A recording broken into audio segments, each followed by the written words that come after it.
ಆತ್ಮೀಯ H16 news ಅರ್ಥಾತ್ ಸಿದ್ದರಾಮಯ್ಯ ಸ್ವಾಗತ. ನಾನು ನಿಮ್ಮವ MI ಅಥವಾ ಮಲ್ಲಪ್ಪ ಜೋತಾವ. ಆತ್ಮೀಯರೇ, ನಮ್ಮ ಚಿಕ್ಕೋಡಿ ಅದೇ ಕಾಲ ಗೋಕಾಕ ಜನ ಮೇಲೆ ಪ್ರಶ್ನೆ ಮಾಡ್ತಾ ಇರ್ತಾರೆ, ಯಾವಾಗ ಜಿಲ್ಲೆ ಆಗುವುದು? ಆಲ್ರೆಡಿ ದಿಸೆಯಲ್ಲೇ ಸತೀಶ್ ಜಾರಕಿಹೊಳಿ ಅವರು, ನಮ್ಮ ಉಸ್ತುವಾರಿಯವರು ಎಂದು ಹೇಳ್ತಾ ಇದ್ದಾರೆ, ನಾವು ಪ್ರಯತ್ನ ಮಾಡ್ತಾ ಇದ್ದೀವಿ, ಆಗ್ತದ ಅಂತ ಭರವಸೆ ಮೂಡಿಸೋ ಕೆಲಸ ಮಾಡಿಸ್ತಾ ಇದ್ದಾರೆ. ಜೊತೆಗೆ ನಮ್ಮ ಲಕ್ಷ್ಮೀಬಾಯಿ ಹೆಬ್ಬಾಳ್ಕರ್ ಅವರು ಸಹಿತ ಇಲ್ಲ ಆಗ್ತಿದ್ದಾರೆ ಅಂತೇಳಿ. ಈಗ ನೋಡಿ, ಚಿಕ್ಕೋಡಿ ಭಾಗದ ವಿಶೇಷವಾಗಿ ಅಲ್ಲಿಯ ಚಿಕ್ಕೋಡಿ ಜಿಲ್ಲಾ ಹೋರಾಟ ಸಮಿತಿ ಅಧ್ಯಕ್ಷ SY ಹೆಂಜೆ ಆಗಿರ್ಬೋದು, ಕಾರ್ಯದರ್ಶಿ ರುದ್ರಪ್ಪ ಸಂಗಪ್ಪಗಳಾಗಿರ್ಬೋದು, ಸಂಜಯ್ ಪಾಟೀಲ್ ಆಗಿರ್ಬೋದು, ಸಂತೋಷ್ ಚೆಂಗಳೆ ಆಗಿರ್ಬೋದು, ವಿಠಲ್ ಸ್ವಾಮಿ ಆಗಿರ್ಬೋದು, ಬಸು ಸಾಬಾನೆ ಆಗಿರ್ಬೋದು, ಸುರೇಶ್ ಬ್ಯಾಕುಡೆ ಆಗಿರ್ಬೋದು, ಕಾಶಿನಾಥ್ ಗಿರ್ಜಾವುಗಳಾಗಿರ್ಬೋದು, ಸುರೇಶ್ ತಳವಾರ್ ಆಗಿರ್ಬೋದು, ಅರವಿಂದ್ ಮಾದರ್ ಅವರಾಗಿರ್ಬೋದು, ಜಗದೀಶ್ ಪಾಟೀಲ್, ಹೀಗೆ ಅನೇಕರು ಎಲ್ಲ ಆಗಬೇಕು ಚಿಕ್ಕೋಡಿದ್ದು. ನಮ್ಮಲ್ಲಿ ಅನೇಕ ವಕೀಲರು, ನಮ್ಮ ಶೂನ್ಯ ಸಂಪಾದನೆ ಸ್ವಾಮೀಜಿಯವರು, ಜೊತೆಗೆ ದಸ್ತಗೀರ್ ಪೈಲ್ವಾನ್ರಂಥವರು, ಕಡಾಡಿ ಅಂಥವ್ರು ಎಲ್ಲರೂ ಪ್ರಯತ್ನ ಮಾಡ್ತಾಯಿದ್ದಾರೆ. ಎಲ್ಲರೂ ಅದ್ರ ಜೊತೆಗೆ ರಮೇಶ್ ಜಾರಕಿಹೊಳಿ ಅವರು ಹೌದು ಪ್ರಯತ್ನ ಮಾಡ್ತಾಯಿದ್ದೀವಿ ಅನ್ನೋ ಮಾತನ್ನು ಹೇಳ್ತಾ ಇದ್ದಾರೆ. ಆದರೆ ಇದು ಇನ್ನೂ ಆಗ್ತಾನೇ ಇಲ್ಲ.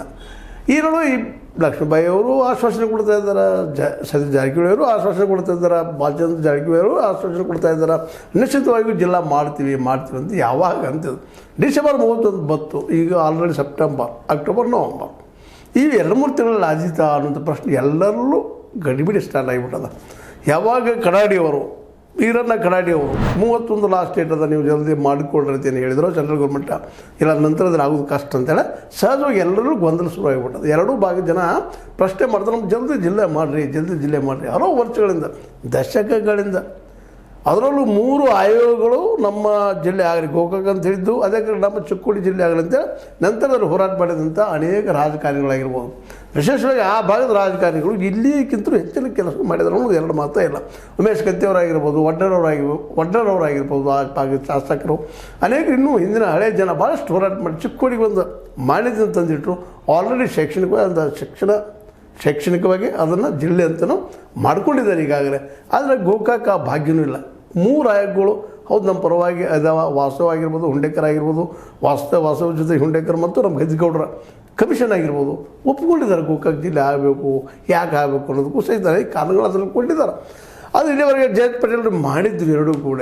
ನಮ್ಮ ಶೇಷ್ ನಾಯಕರ ಸಮಯದಲ್ಲೇ ನಾಯಕರು ಒಳ್ಳೆಯ ಕೆಲಸ ಮಾಡಿ ತೊಗೊಂಡು ಬಂದಿದ್ದರು. ಅದನ್ನು ಏನು ಕೆಟ್ಟ ಕಾಲ ನಮ್ಮದು.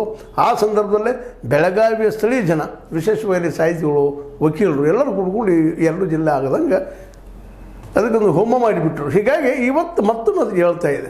ಇವತ್ತು ಪ್ರತಿಯೊಬ್ಬರಿಗೂ ಬೇಕಾಗಿದೆ. ಏರಿಯಾ ದೊಡ್ಡದು, ಅತ್ತಲಿಂದ ಬೆಳಗಾವಿ ಹೋಗಬೇಕಾದ್ರೆ ಎಷ್ಟು ತೊಂದರೆ ಆಗ್ತದೆ ಅನ್ನೋದು ಈಗ ಗೊತ್ತದ. ಸ್ವತಂತ್ರವಾದ ಮೀಡಿಯಾಗೆ ಬೇಕಾಗಿರುವುದು ಸ್ವತಂತ್ರ ಧ್ವನಿ. ಆ ಸ್ವತಂತ್ರ ಧ್ವನಿ ಉಳಿಸಲು ನೀವು ಮಾಡಬೇಕಾದದ್ದು ಇಷ್ಟೇ. ಅದೇನಪ್ಪಾ ಅಂತಂದ್ರೆ ನಿಮ್ಮ ಕೈಲಾದಷ್ಟು ಸಹಾಯ ಈ ಚಾನಲ್ಗೆ ಮಾಡಿ ಹಾಗೂ ನಿಮ್ಮ ಧ್ವನಿಯನ್ನು ಕಾಪಾಡಿಕೊಳ್ಳಿ. ಎಲ್ಲರೂ ಅನುಭವಿಸುವಂಥ ಮಾತಾಗಿದೆ. ಯಾಕಂದ್ರೆ ಬೆಂಗಳೂರು ಬಿಟ್ಟರೆ ಅತ್ಯಂತ ದೊಡ್ಡ ಜಿಲ್ಲೆ ಬೆಳಗಾವಿನ ಆಗೋಗ್ಬಿಟ್ಟದು. ಇದು ಡಿವೈಡ್ ಆಗಲೇಬೇಕಾಗಿದೆ, ಅನಿವಾರ್ಯ ಅದರದ್ದು. ನೀವು ಇದೆಲ್ಲ ನೀವು ಗ್ರೇಟರ್ ಬೆಂಗಳೂರು ಮಾಡುವ ಸಂದರ್ಭದಲ್ಲಿ ಬೇರೆ ಸಪ್ರೇಟ್ ಈ ನಗರಸಭೆಗಳನ್ನ ಮಾಡಿ ಕೊಟ್ಟುಬಿಟ್ಟಿದ್ದೇನೆ 5 ಮಾಡಿ. ಯಾಕಂದ್ರೆ ಅಡ್ಮಿನಿಸ್ಟ್ರೇಷನ್ ಸರಳವಾಗಿ ಮುಟ್ಲಿ, ಜನರಿಗೆ ಹೆಚ್ಚಾಗ್ಲಿರ್ತದೆ ರೀ. ವರ್ಷದಿಂದ ವರ್ಷಕ್ಕೆ ಅವ್ರ ಬೇಡಿಕೆಗಳು ಹೆಚ್ಚಾಗ್ತಾ ಇದ್ದಾವೆ. ಬೇಡಿಕೆಗಳ ಜೊತೆಗೆ ಇಲ್ಲಿ ಸಮಸ್ಯೆಗಳು ಹೆಚ್ಚಾಗ್ತಾ ಇದ್ದಾವೆ. ಅದು ಒಂದೇ ಕೇಂದ್ರ ಆದಾಗ ಸಹಜವಾಗಿ ಒಂದು ಜಿಲ್ಲೆಗೆ ಎಷ್ಟು ಕೊಡಬೇಕು ಆ ರೀತಿಯಲ್ಲಿ, ಆ ನಿಟ್ಟಿನಲ್ಲಿ ನಮ್ಮ ಆರ್ಥಿಕ ಅಂದರೆ ಫೈನಾನ್ಸ್ ಡಿಪಾರ್ಟ್ಮೆಂಟ್ ಕೊಡ್ತಾ ಇರ್ತದೆ, ಡೆವಲಪ್ ಆಗ್ತಾ ಇರ್ತದೆ. ಬಟ್ ಒಟ್ಟಾರೆಯಾಗಿ ಇಡಿಯಾಗಿ ಡೆವಲಪ್ ಆಗುವಂಥದ್ದು ಭಾಳ ಕಷ್ಟ ಆಗಿಬಿಡ್ತದೆ. ಹೀಗಾಗಿ ಇಲ್ಲಿ ನೋಡಿರಿ, ಇತ್ತೀಚೆಗೆ ಒಂದಿಷ್ಟು ಏನೋ ಸತೀಶ್ ಜಾರಕಿಹೊಳಿ ಅವರು ಯಾವುದೋ ಅವರ ಒಂದು ಇನ್ಸ್ಟಿಟ್ಯೂಟ್ದಲ್ಲೇ ಒಂದು ಇಂಜಿನಿಯರಿಂಗ್ ಕಾಲೇಜ್ ಸ್ಟಾರ್ಟ್ ಮಾಡಿದ್ರು ಅನ್ನೋದು ಎಷ್ಟೋ ಜನ ಖುಷಿ ಪಟ್ಬಿಟ್ರು. ಒಳ್ಳೇದಾಯ್ತಪ್ಪ, ಹಿಂಗೆ ನಮ್ಮಲ್ಲೂ ಇಂಜಿನಿಯರಿಂಗ್ ಕಾಲೇಜ್ ಬಂತು ಅಂತೇಳಿ. 8 ವರ್ಷಕ್ಕೆ ನನ್ನ ಮಗ ದಂಟು ಅಂದಂಗೆ ಇವತ್ತು ಅದ್ರ ಬತ್ತಲ್ಲಪ್ಪ. ಬೆಳೆದಂಥದ್ದು ಗೋಕಾಕ್ ತಾಲೂಕು ಸೆಕ್ಷನ್ಗಳು ಇನ್ನೂ ಬೆಳಿಬೇಕಾದದ್ದು, MBBS ಕಾಲೇಜ್ಗಳಲ್ಲಿ ಬರಬೇಕಾದದ್ದು, ಎಲ್ಲರೂ ಬರಬೇಕಾಗಿದ್ದು. ಇಲ್ಲಿ ಬೇಕಾದ ದೊಡ್ಡ ಏನಪ್ಪ ಅಂದ್ರೆ ತಾಲೂಕು ಹೌದು, ಜೊತೆಗೆ ಅಭಿವೃದ್ಧಿ ಆಗುತ್ತೆ ಅನ್ನೋ ತಾಲೂಕು ಹೌದು. ಇವು ಇಲ್ಲದ ಅನೇಕ ಜನ ಚಲ್ಪಡಿಸ್ತಾಯಿದ್ರು. ಈಗ ಸ್ವಲ್ಪ ಏನೋ ಒಂದಿಷ್ಟ ಸತೀಶ್ ಜಾರಕಿಹೊಳಿ ಅವ್ರು ತಂದರು ಅಥವಾ ಮತ್ತೆ ಅರ್ಥದಲ್ಲಿ ಒಂದಿಷ್ಟು ಶುರು ಆಯ್ತಪ್ಪ ನಮ್ಮಲ್ಲೇ ಅನ್ನುವಂಥದ್ದು ಒಂದು ಸಮಾಧಾನ. ಅದೇ ರೀತಿ ಇನ್ನೂ ಬೆಳೀಲಿ ಅನ್ನುವಂಥ ಕಾರಣ. ಅದಕ್ಕಾಗಿ ಜಿಲ್ಲೆ ಆಯ್ತಂದ್ರೆ ಇನ್ನೂ ಹೆಚ್ಚು ಅವಕಾಶ ಸಿಗ್ತಾವೆ ಮತ್ತು ಹೆಚ್ಚಿಗೆ ಫಂಡು ಬರ್ತಾ ಇರ್ತಾವೆ, ಡೆವಲಪ್ ಮಾಡ್ಕೊಳ್ಳಿಕ್ಕೆ ಸಾಧ್ಯ ಆಗ್ತದೆ. ಈ ದಿಶೆಯಲ್ಲಿ ನಮ್ಮ ಸತೀಶ್ ಜಾರಕಿಹೊಳಿ ಬಿಡಿಸಿ ಹೇಳಬೇಕಾಗಿಲ್ಲ. ಯಾಕಂದ್ರೆ ಸಾಕಷ್ಟು ಈಗ ಅದರ ಅನುಭವ ಪಡ್ಕೊಂಡಿದ್ದಾರೆ, ನಾಲೆಜ್ ತೊಗೊಂಡಿದ್ದಾರೆ, ಹೆಂಗಿರ್ತದಪ್ಪ ಜಿಲ್ಲೆ ಅಂದರೆ ಏನು, ಅದರ ಆಳ ನಿರಾಳ. ಒಂದು ಕಾಲಕ್ಕಿಲ್ಲ ಪಾಪ ಅವರು ಡೆವಲಪ್ ಆದಾಗ ನಾಲೆಜ್ ಹೆಚ್ಚಾಗಿದೆ ಅವರಲ್ಲಿ. ಆದರೆ ಜಲ್ದಿ ಮಾಡಿಸ್ತಾರೆ, ಭಾಳ ಯೋಗ್ಯ ಆಗ್ತದೆ. ಡಿಸೆಂಬರ್ 31 ಆಗಲೇಬೇಕಂತ ಅನಿವಾರ್ಯತೆ ಬಂದದ. ಜನ ಅದನ್ನ ಕೇಳ್ತಾ ಇದ್ದಾರೆ. ಎಲ್ಲಿ ಹೋಗಿ ನೀವು ಭೇಟಿ ಆದರೂ ನಮಗೂ ಸಾಕಷ್ಟು ಫೋನ್ ಮಾಡ್ತಾ ಇರ್ತಾರೆ, ಏನು ಸರ್ ಆಗ್ತಿರಿ ಏನು ಸುದ್ದಿಗಳು ಅಂತೇಳಿ. ನಾವು ಸುದ್ದಿ ಸುರಾಪ್ಗಳು ಅಂದ ತಕ್ಷಣ ನಮ್ಮನ್ನು ಕೇಳ್ತಿರ್ತಾರೆ. ಆದರೆ ನಮಗೂ ಒಳಗಿನ ಸುದ್ದಿಗಳು ಗೊತ್ತಾಗ್ತಾ ಇರೋದಿಲ್ಲ. ಯಾಕಂದ್ರೆ ನಮ್ಮದು ಲಿಮಿಟೇಷನ್ಸ್ ಇರ್ತಾವೆ. ಬಟ್ ಒತ್ತಡ ಬಂದಿರ್ತಾವೆ ದೃಷ್ಟಿಯಲ್ಲ ನಾವು ಒಂದಿಷ್ಟು ಕಾರ್ಯಕ್ರಮಗಳನ್ನ ಮಾಡಿ ಬಿಡಬಹುದು ವಿನಃ ಆ ಕೆಲಸ ಮಾಡಬೇಕಾದವರು ಇವತ್ತು ಉಸ್ತುವಾರಿ ಜೊತೆಗೆ ಇನ್ನುಳಿದ ಮಂತ್ರಿಗಳು ಜನ ಇದು ಕೇಳ್ತಾ ಇದ್ದಾರೆ. ಅವ್ರ ಬೇಡಿಕೆ ಈಡೇರಿಸಬೇಕಾಗಿದ್ದು ಅವರ ಪ್ರಥಮ ಕರ್ತವ್ಯ. ಅದನ್ನು ಮಾಡ್ತಾರೆ ಅನ್ನೋ ಭರವಸೆ ಎಲ್ಲರೂ ಉಳ್ಳದ. ಆದರೂ ನೆನಪಿಸಬೇಕಾಗಿದ್ದು ನಮ್ಮ ಕೆಲಸ. ಯಾಕಂದ್ರೆ ಈಗಾಗಲೇ ಚಿಕ್ಕೋಡಿ ಜನ ಈಗಾಗಲೇ ಹೇಳ್ತಿಲ್ಲ, ಅವರೆಲ್ಲ ನಮ್ಮ ಚಿಕ್ಕೋಡಿ ಭಾಗದ್ದು ಚಿಕ್ಕೋಡಿ ಜಿಲ್ಲಾ ಆಗೋದು ಬೇಡುವಂಥ ಜನ ಈಗ ಲಕ್ಷ್ಮೀಬಾಯಿ ಹೆಬ್ಬಾಳ್ಕರ್ ಅವರು ಭೇಟಿ ಆಗಿದ್ದಾರೆ. ಇನ್ನು ಕೆಲವೇ ದಿನದಲ್ಲೇ ಉಸ್ತುವಾರಿ ಸಚಿವರಿಗೂ ಭೇಟಿ ಆಗ್ಬೋದು.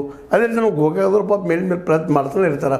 ಅದರಲ್ಲೂ ದಸ್ತಗೀರ್ ಪೈರರ್ ಅಂತ ಒಬ್ಬ ಅದೇನೋ ಒಂಟಿ ಸಲಗ ಅಂತೀವಲ್ಲ ನಾವು, ಆ ರೀತಿಯಾಗಿ ಕರಿಪಟ್ಟಿಯನ್ನು ಕಟ್ಕೊಂಡು ಅಡ್ಡಾಡ್ತಾನೆ ಇರ್ತಾರೆ. ಯಾವಾಗ ಗೋಕಾಕ್ ಜಿಲ್ಲೆ ಆಗ್ತದೋ ಗೊತ್ತಿಲ್ಲ, ಅದನ್ನು ಅವರು ಯಾವಾಗ ಬಿಚ್ಚಿಡ್ತಾರೋ ಗೊತ್ತಿಲ್ಲ. ಒಟ್ಟಾರೆಯಾಗಿ ಡಿಸೆಂಬರ್ 31 ಇದು ಜಿಲ್ಲೆ ಆಗಿ 2 ಜಿಲ್ಲೆಗಳು ಗೋಕಾಕ್ ಮತ್ತು ಚಿಕ್ಕೋಡಿಗಳು.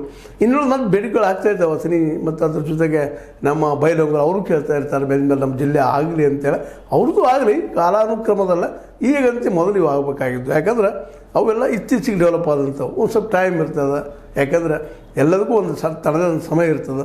ಅದಕ್ಕಾಗಿ ಗೋಕಾಕ್ ಮತ್ತು ಚಿಕ್ಕೋಡಿ ಆಗ್ಬೋದಾ ಜಿಲ್ಲೆ ಸಮೀಪದಲ್ಲೇ ಡಿಸೆಂಬರ್ 31 ಆಗ್ಬೋದಾ, ಘೋಷಣೆ ಆಗ್ಬೋದಾ? ಅದಕ್ಕೆ ನಮ್ಮ ಏನಪ್ಪ ಅಂದರೆ ಈಗಾಗಲೇ ಚಿಕ್ಕೋಡಿ ಬದಲಾಗಿಂತ ನಮ್ಮ ಹೆಬ್ಬಾಳ್ಕರ್ ಬಾಯಿಯವರು ಡಿಸೆಂಬರ್ 31 ಜಿಲ್ಲೆ ಘೋಷಣೆ ಮಾಡ್ತೀವಿ ಅಂತ ಹೇಳಿದ್ದಾರೆ. ಮಾಡಿದರೆ ಅದಕ್ಕಿಂತ ಸಂತೋಷ ಪಡುವಂಥ ವಿಷಯ ಮತ್ತಾವುದೂ ಇಲ್ಲ. ಜೊತೆಗೆ ಗೋಕಾಕನು ಜಿಲ್ಲೆಯನ್ನು ಘೋಷಣೆ ಮಾಡಿದ್ರಂತೂ ಇನ್ನೂ ಈ ಭಾಗದ ಜನರು ಸಹಿತ ಒಳ್ಳೆಯ ಖುಷಿ ಪಡುವಂಥ ಸಂತೋಷ ಪಡುವಂಥ ಆಜ ನಮ್ಮದು ಜಿಲ್ಲೆ ಆಗಿದ್ದನ್ನು ನಾವು ನೋಡಿದ್ದೀವಿ ಅನ್ನುವಂಥ ಖುಷಿನೂ ಆಗ್ತದೆ.